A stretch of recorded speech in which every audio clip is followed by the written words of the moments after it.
സ്വർണത്തിന്റെ കാര്യത്തിൽ പ്രധാനമന്ത്രി നരേന്ദ്രമോദി പറഞ്ഞത് ജനം കേട്ടില്ല. സ്വർണം ആവശ്യകത കുറയ്ക്കാൻ ഉദ്ദേശിച്ച പ്രധാനമന്ത്രിയുടെ സന്ദേശം വിപണിയിൽ വിരുദ്ധ ഫലമാണ് സൃഷ്ടിച്ചത്. വില വകവയ്ക്കാതെ ജനങ്ങൾ കൂട്ടത്തോടെ സ്വർണം വാങ്ങൽ തുടരുകയാണ്.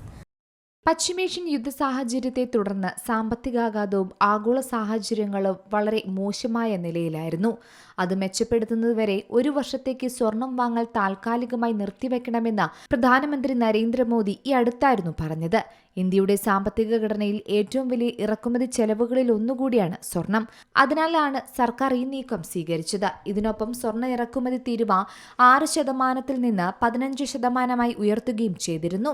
സ്വർണ്ണ ഇറക്കുമതി വർദ്ധിക്കുന്നത് രാജ്യത്തിന്റെ വിദേശ നാണയ ശേഖരത്തിൽ വലിയ സമ്മർദ്ദം സൃഷ്ടിക്കുന്നുണ്ടെന്നാണ് പറയുന്നത്. ഡോളറിൽ പണമടച്ച് സ്വർണം ഇറക്കുമതി ചെയ്യുന്നതിൽ വ്യാപാര കമ്മി കൂടുകയും രൂപയ്ക്ക് സമ്മർദ്ദമുണ്ടാകുകയും ചെയ്യുന്നുണ്ട്.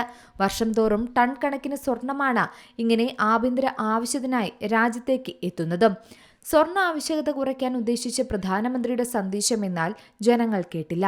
വിപണിയിൽ താൽക്കാലികമായി അതിന്റെ വിരുദ്ധ ഫലമാണ് കണ്ടത്. മോദിയുടെ സന്ദേശം എത്തിയതിനു തൊട്ടു പിന്നാലെ പല ജ്വല്ലറികളിലും വിൽപ്പന തകൃതിയായി നടന്നു.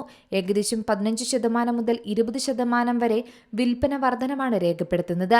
ഭാവിയിൽ കൂടുതൽ നിയന്ത്രണങ്ങൾ വരുമോ അല്ലെങ്കിൽ വില ഇനിയും ഉയരുമോ എന്ന ആശങ്ക കാരണമായിരിക്കാം ഉപഭോക്താക്കൾ ഇത്രയധികം സ്വർണം മുൻകൂട്ടി വാങ്ങാൻ തീരുമാനിച്ചതെന്നാണ് പറയപ്പെടുന്നത്. കേന്ദ്ര സർക്കാരിന്റെ ഭാഗത്തുനിന്നുണ്ടായ അഭ്യർത്ഥനയും നികുതി വർധനയും ഉണ്ടായിട്ടും വില കൂടിയിട്ടും വിപണിയിലെ വിദഗ്ധർ പറയുന്നത് ഇന്ത്യയിലെ സ്വർണ്ണ ആവശ്യകത കുറയാൻ സാധ്യതയില്ലെന്നാണ്. വിവാഹ കാര്യങ്ങളും പാരമ്പര്യ ആചാരങ്ങൾക്കും പുറമെ സ്വർണത്തെ സുരക്ഷിത നിക്ഷേപമായി കാണുന്നതുകൊണ്ട് തന്നെ സ്വർണത്തിലേക്കുള്ള ഡിമാൻഡ് ഇനിയും വർദ്ധിക്കുക തന്നെയാണ് ചെയ്യുക. എന്തായാലും പവൻ വില നോക്കാതെ തന്നെയാണ് ഇന്ന് ആളുകൾ സ്വർണം വാങ്ങിക്കൂട്ടുന്നതെന്നാണ് പറയപ്പെടുന്നത്. News desk Zee Malayalam news. ഏറ്റവും പുതിയ വാർത്തകളും വിശേഷങ്ങളും വിരൽത്തുമ്പിലറിയാൻ സീ മലയാളം ന്യൂസ് എല്ലാ ഡിജിറ്റൽ പ്ലാറ്റ്ഫോമുകളിലും ലഭ്യം.